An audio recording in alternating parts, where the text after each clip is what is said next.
The city of Kobe is one of the biggest ports in Japan, and in the 1960s, a Japanese man bought a coffee house, and he loved old-time Americana music.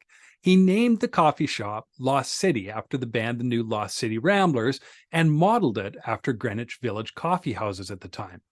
The shop was soon sold to Kenji Nozaki, and Kenji was a banjo player, singer, and lover of bluegrass. When U.S. Navy ships or cruise ships stopped at the port in Kobe, sailors and tourists would drop into Lost City to listen to bluegrass music, sometimes played by Kenji himself. Well, Lost City quickly soon became the place in Japan for those interested in folk and bluegrass to hang out. Fiddle player Shoji Tabuchi, who now has a theater in Branson, Missouri, he was regular at Lost City. In fact, Shoji and owner Kenji regularly performed shows there. See, colleges and universities in Japan at that time had pop music clubs. Students would form bands, play rock, jazz, country, and bluegrass. Bluegrass players from Kobe University, as well as Kansei Gakuin University, just an hour away in Osaka, and other colleges, well, the kids would go to hang out at Lost City, listen, talk about bluegrass, and sometimes get a chance to sit in with Kenji and Shoji to play. Well, early in 1967, Kenji and Shoji decided to travel to the US to make a pilgrimage. And Kenji wanted the live music to continue at Lost City, so he asked the college band Shoji was a part of, the Bluegrass Ramblers, to fill in. Now, that was headed by a guitar player, Yutaka Atsuka, and that band had won the prestigious Battle of the College Bands just a few years earlier. And that's the band we're listening to now. This is from a live show in 1964 at Mainichi Hall in Osaka. Well, the Bluegrass Ramblers sometimes had to play other gigs, so younger siblings of the Bluegrass Ramblers, other college kids who got proficient enough on their instruments, they would fill in at the coffee house.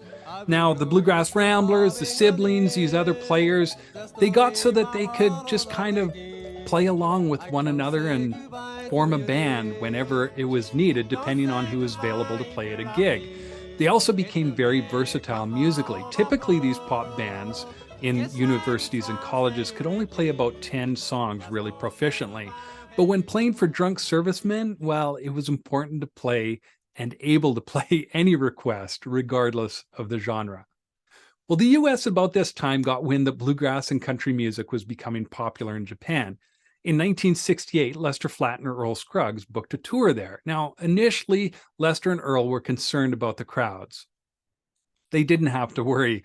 They were mobbed like rock stars. They almost got their shirts ripped off. Venues were sold out.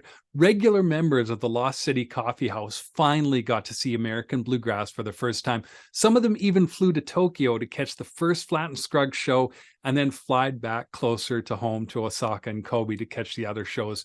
They were in awe, humbled, inspired, and they also saw and got to see what they were missing in their music.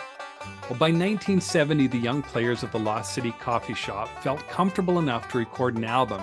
Yutaka Atsuka's brother, Akira on mandolin and Toshi on guitar, joined the Watanabe brothers, Yoshi on bass and Saburo on banjo, and fiddle player Gakusei Ryo.